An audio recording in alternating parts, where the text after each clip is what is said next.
الحمد لله وحده والصلاة والسلام على رسوله من لا نبي بعده أما بعد فأعوذ بالله من الشيطان الرجيم بسم الله الرحمن الرحيم فقد قال الله تبارك وتعالى في كلام الخالد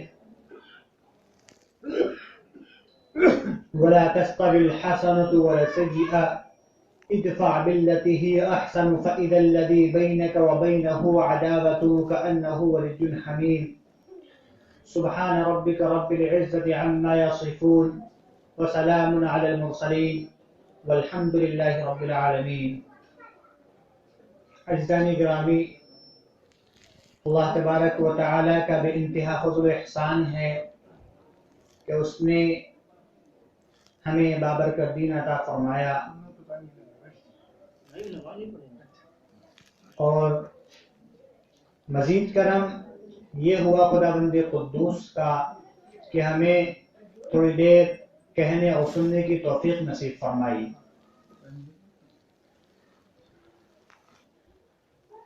حضرات، میں نے آپ حضرات کے سامنے قرآن کریم کی ایک آیت پڑھی ہے. دعا کریں کہ اللہ تبارک و تعالی مجھے صحیح اور سچی بات کہنے اور ہم سب کو ان پر عمل پیرا ہونے کی توفیق نصیب فرمائے. دین اسلام ایک مکمل نظام حیات ہے. اللہ کے رسول علیہ السلام کا ارشاد ہے خیر الامور اوساطها کہ ہر چیز میں میانہ روی یہ بہت بڑی حکمت عملی ہے. ہر چیز میں میانہ روی ہونی چاہیے، نہ افراط ہو نہ تفریط ہو، بلکہ اعتدال کی راہ اختیار کرنی چاہیے. عزیزان گرامی، انسان پر دو طرح کی ذمہ داریاں عائد ہوتی ہیں. ایک کا تعلق حقوق اللہ سے ہے اور دوسرے کا تعلق حقوق العباد سے ہے. انسان دنیا کے اندر رہتا ہے تو اس کو دونوں چیزوں کو دیکھنا پڑتا ہے. حقوق اللہ کو بھی دیکھنا پڑتا ہے اور حقوق العباد کو بھی دیکھنا پڑتا ہے. جو ان دونوں حقوق کو پورا ادا کرتا ہے وہی کسی کے لیے ماڈل اور رول ہو سکتا ہے. نبی کریم علیہ السلام کی زندگی کا مطالعہ کیجئے تو آپ دیکھیں گے کہ نبی کریم صلی اللہ علیہ وسلم نے مسجد میں بھی زندگی گزار کر دکھائی ہے اور آپ علیہ السلام نے اپنے بیویوں کے ساتھ گھر میں رہ کر بھی زندگی گزار کر بتائی ہے کہ کس طریقے سے ہمیں زندگی گزارنا ہے. تو آپ علیہ السلام ہی ہمارے لیے رول اور ماڈل بن سکتے ہیں. آپ علیہ السلام نے ہی حقوق اللہ کو بھی پورے طریقے سے ادا کیا اور حقوق العباد کو بھی پورے طریقے سے ادا کیا. آج کے دور میں آپ دیکھیں گے کچھ لوگ تو آپ کو ایسے مل جائیں گے جو حقوق اللہ پورے طریقے پر ادا کرتے ہیں لیکن حقوق العباد کو انہیں کچھ خیال نہیں ہوتا. کچھ لوگ آپ کو ایسے مل جائیں گے جو حقوق العباد کی بہت رعایت کرتے ملیں گے لیکن حقوق اللہ انہیں کوئی مطلب نہیں رہتا. کچھ لوگ آپ کو بتائیں گے کہ زندگی میں لوگوں کے ساتھ کس طریقے سے میل جول رکھنا چاہیے، کس طریقے سے اتار چڑھاؤ رہنی چاہیے، ہم دوسروں سے بات کریں تو کس طریقے سے کریں، دوسروں کے ساتھ میل جول رکھیں تو کس طریقے سے رکھیں، ہمیں معاشرے میں رہنا کس طریقے سے رہنا ہے. لیکن انہیں نماز سے کوئی مطلب نہیں ہوتا، انہیں روزے سے کوئی مطلب نہیں ہوتا، انہیں زکوٰۃ سے کوئی مطلب نہیں ہوتا، انہیں اللہ کے حقوق سے کوئی مطلب نہیں ہوتا، لیکن وہ آپ کو بہترین طریقے سے زندگی گزارنے کا طریقہ بتا سکتے ہیں. اور آپ کو کچھ لوگ ایسے بھی مل سکتے ہیں جو آپ کو یہ بتائیں گے کہ صرف اور صرف اللہ کی عبادت کرو، اللہ کی عبادت کرو. وہ نماز سے خوب آپ کے سامنے حاضر ہوں گے، نماز خوب پڑھتے ہوئے ہوں گے، نماز روزہ خوب رکھتے ہوئے ہوں گے، صدقات خوب دیتے ہوئے ہوں گے، لیکن ان کا میل جول لوگوں کے ساتھ، اپنے پڑوسیوں کے ساتھ، اپنے اٹھنے بیٹھنے والوں کے ساتھ ان کا برتاؤ، ان کا طریقہ اچھا نہیں ہوگا. لوگوں کو ان کی بات کرنے سے تکلیف ہوگی. کچھ لوگ ایسے ہوتے ہیں جو نماز تو پڑھتے ہیں، اللہ کے حقوق کا خوب خیال رکھتے ہیں لیکن حقوق العباد کا تھوڑا سا بھی خیال نہیں رکھتے ہیں. کہ ہم بات کر رہے ہیں، ہم کسی سے کچھ کہہ رہے ہیں تو اس انداز سے کہیں کہ کسی کو برا نہ لگے، ہم اس انداز سے کہیں کہ سامنے والا ہماری بات کو سنے، اسے تکلیف نہ ہو، اس بات کا ہم خیال نہیں رکھتے ہیں۔ ہم اللہ کے حضور تو حاضر ہو جاتے ہیں، اللہ کے سامنے آتے ہیں، نمازیں پڑھتے ہیں، روزہ رکھتے ہیں، اللہ کے حکم کی ایک ایک حکم کی تعمیل کرتے ہیں، لیکن حقوق العباد کا خیال نہیں رکھتے ہیں، حقوق العباد کا خیال نہیں رکھتے ہیں۔ عبداللہ بن انیس رضی اللہ تعالی عنہ فرماتے ہیں کہ قیامت کے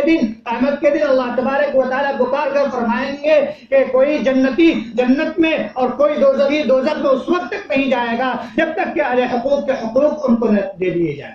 جب تک کہ اہل حقوق کے حقوق ان کو نہ دے دیے جائیں، اس وقت تک کوئی بھی جنتی جنت میں نہیں جائے گا اور کوئی بھی دوزخی دوزخ میں نہیں جائے گا۔ بنی اسرائیل 7 سال کا قحط رہا، بنی اسرائیل میں 7 سال کا قحط رہا، 7 سال بنی اسرائیل کے لوگ اللہ کی خوب عبادت کیا کرتے تھے، پہاڑوں پر چڑھ کے اللہ سے دعائیں مانگا کرتے تھے، اللہ سے دعائیں مانگا کرتے تھے یا اللہ اس کے ساری کو دور فرما دے۔ اللہ تبارک و تعالیٰ نے موسیٰ علیہ السلام پر وحی نازل فرمائی اور کہا ان سے کہہ دو کہ جب تک یہ لوگ لوگوں کے حقوق واپس نہیں کریں گے اس وقت تک میں ان کی دعا قبول نہیں کروں گا، اس وقت تک میں ان کی دعا قبول نہیں کروں گا۔ حقوق العباد کا بھی ایک اہم مقام ہے دین کے اندر۔ انسان صرف اللہ کی عبادت میں نہ لگا رہے، اللہ کی عبادت میں لگا رہے اور اس کے بعد لوگوں کو اس سے تکلیف پہنچتے رہے، بات کرے تو لوگوں کو تکلیف پہنچائے، ایسا نہ ہو، بلکہ ہمیں اللہ کے حقوق کو بھی پورا کرنا ہے اور اللہ نے جو بندوں کے حقوق انسان کے اوپر رکھے ہیں اسے بھی پورا کرنا ہے، اسے بھی پورا کرنا ہے۔ عزیزان گرامی، مولانا نون رحمت اللہ علیہ ایک واقعہ لکھتے ہیں کہ انسان کہنا اس واقعے کے اندر یہ ہے کہ انسان کی جیتے جی جو ہے تو قدر انسان نہیں کرتا ہے، قدر منزلت نہیں کرتا ہے، بلکہ بے وقت سمجھتا ہے، اس کی کوئی قدر نہیں کرتا۔ لیکن جب وہ ہاتھ سے چلا جاتا ہے، جب وہ ہاتھ سے نعمت نکل جاتی ہے، وہ چیز نکل جاتی ہے، تب اس کی قدر انسان کے اندر آتی، تب اس کی قدر انسان کے اندر آتی۔ فاروق رحمت اللہ علیہ لکھتے ہیں کہ ایک عطار فروش تھا، عطر بیچنے والا تھا، عطار تھا، اس کے دکان پر ایک طوطی تھی، ایک طوطی جو لوگوں سے باتیں کیا کرتی تھی، لوگ آتے تھے دکانوں پر اس کے تو باتیں کیا کرتی تھی، اس کے کسٹمر بہت زیادہ ہو گئے تھے اس طوطی کے بولنے کی وجہ سے، لوگ دور دراز سے آتے تھے، چلو ہمیں عطر لینا ہی ہے، ہم اس کے دکان سے کیوں نہ لیں، جا کر لیں گے تو طوطی ہم سے بات بھی کرے گی، ہم سے بات بھی کرے گی، بات چیت بھی کرے گی اور ہم عطر بھی لے لیں گے۔ لہذا لوگ آتے تھے، بچے بھی اپنے ماں باپ کو خوب زور دے کر کے چلے ہمیں طوطی سے بات کرنا جایا کرتے تھے اور عطر بھی خرید کے لایا کرتے تھے۔ ایک دن وہ عطر فروش اس طوطی کو بند کرنا بھول گیا اس کے پچھڑے میں، جب وہ چلا گیا رات میں بلی کی آواز سنی،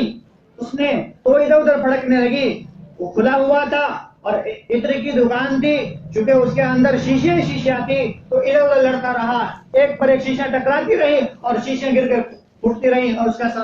کے عطر جو ہے تو ضائع ہوتے رہے۔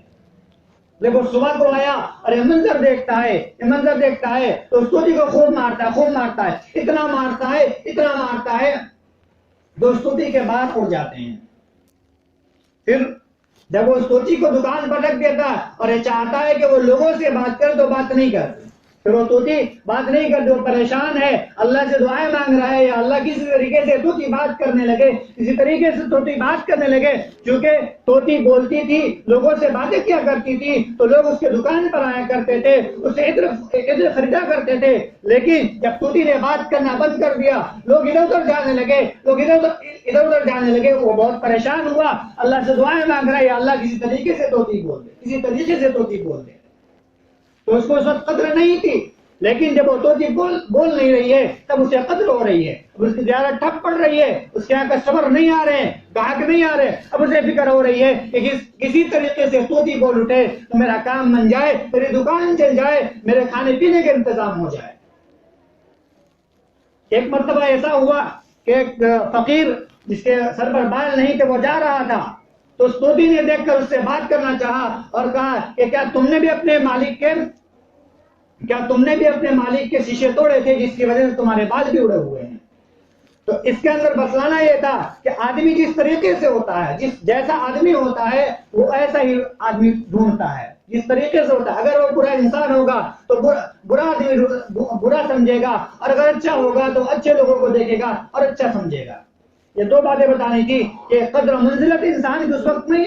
نہیں ہوتی ہے جب اس کے پاس نعمت ہوتی ہے، جب وہ نعمت چلی جاتی ہے، کسی کے ہاتھ پاؤں تو اس وقت اس کی قدر نہیں ہوتی ہے، کسی کے آگے اس وقت نعمت کی قدر نہیں ہوتی ہے، کسی کے ماں باپ اس وقت اس کی قیمت نہیں ہوتی ہے۔ لیکن وہی ماں باپ جب چلے جاتے ہیں، وہی بھائی بہن جب چلے جاتے ہیں، جب وہی لوگ دیکھنے والے چلے جاتے ہیں، تو انسان کو قدر و منزلت کا اندازہ ہوتا ہے کہ میری ماں تھی تو میرے ساتھ یہ معاملہ تھا، اب میری ماں چلی گئی، اب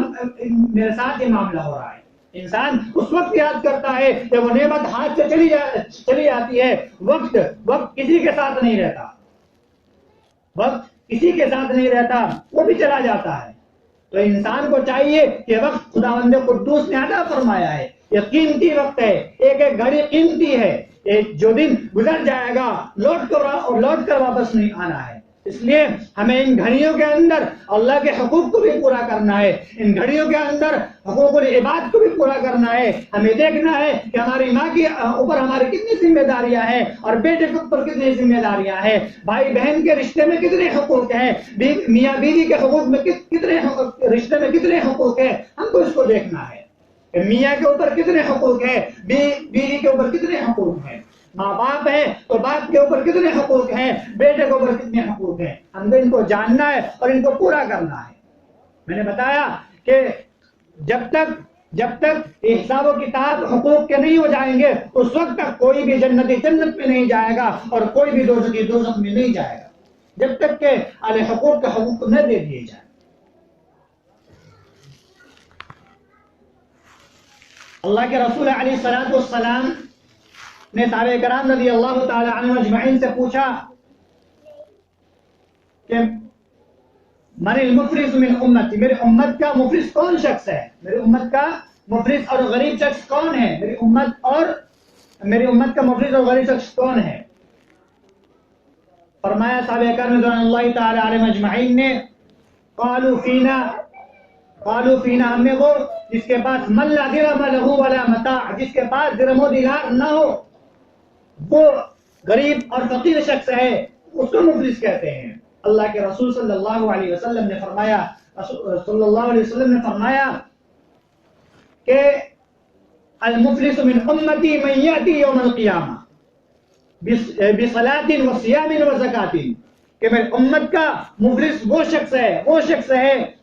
جو قیامت کے دن اس حال میں آئے گا، اس کے پاس نمازیں بھی ہوں گی، اس کے پاس روزے بھی ہوں گے، اس کے پاس زکوٰۃ بھی ہوں گے، لیکن فرمایا یاتی قد شتم ھذا وقذف ھذا وضرب ھذا، اس حال میں آئے گا کہ اس کے پاس نمازیں بھی ہیں، اس کے پاس روزے بھی ہیں، اس کے پاس زکوٰۃ بھی ہیں، لیکن وہ اس حال میں آئے گا کہ اس نے کسی کو گالی دی ہوگی، اس نے کسی کو برا بھلا کہا ہوگا، اس نے کسی کو بغیر کسی ضرورت کے مارا ہوگا، اس نے کسی کے اوپر تہمت لگائی ہوگی، کسی کا مال ہڑپا ہوگا۔ وہ فرمایا کہ ایسے لوگ ہوں گے جو اس امت کے مفلس اور غریب لوگ ہوں گے۔ اللہ کے رسول صلی اللہ علیہ وسلم نے فرمایا کہ جس کے پاس زکوٰۃ بھی ہے، جس کے پاس روزے بھی ہیں، جس کے پاس نماز بھی ہے، لیکن وہ اس حال میں آ رہا ہے کہ وہ کسی کو دھوکہ دے رہا ہے، کسی کو گالیاں دے رہا ہے، کسی کے مال کو ہڑپ رہا ہے، کسی کے زمین کو ہڑپ رہا ہے، کسی بھی چیز کو ہڑپ رہا ہے، تو اس حال میں آئے گا کہ وہ اس وقت غریب شخص ہوگا۔ فرمایا کہ اس حال میں آئے گا کہ غریب شخص ہوگا۔ کیوں غریب شخص ہوگا؟ اس لیے کہ جب یہ آئے گا، جب ان کے حقوق اس سے لے کر دیے جائیں گے، اس کے جب حقوق دیے جائیں گے تو وہاں پر تو یہ نہ پیسہ ہوگا، نہ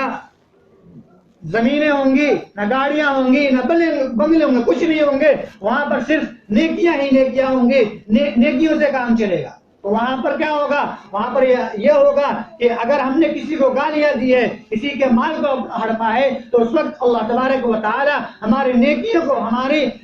کو جو ہم نے مراعات کر کے جو ہم سے تھوڑا بہت ہوتا ہے، نماز پڑھ لیتے ہیں، تھوڑا بہت ہوتا ہے تو روزہ رکھ لیتے ہیں، تھوڑا بہت ہوتا ہے تو زکوٰۃ ادا کر دیتے ہیں، ہم اپنے پوری زکات ادا نہیں کرتے، ہم پورے طریقے سے روزے بھی نہیں رکھتے، ہم پورے طریقے سے نماز بھی نہیں پڑھتے ہیں، لیکن ہم یہ تھوڑا تھوڑا کر رہے ہیں. یہ بھی کل قیامت کے دن جب ہم حقوق العباد کو کاٹ کر جائیں گے، لوگوں کے اوپر ظلم کر جائیں گے، اس وقت اللہ تبارک و تعالی ہماری اس تھوڑی سی نیکیوں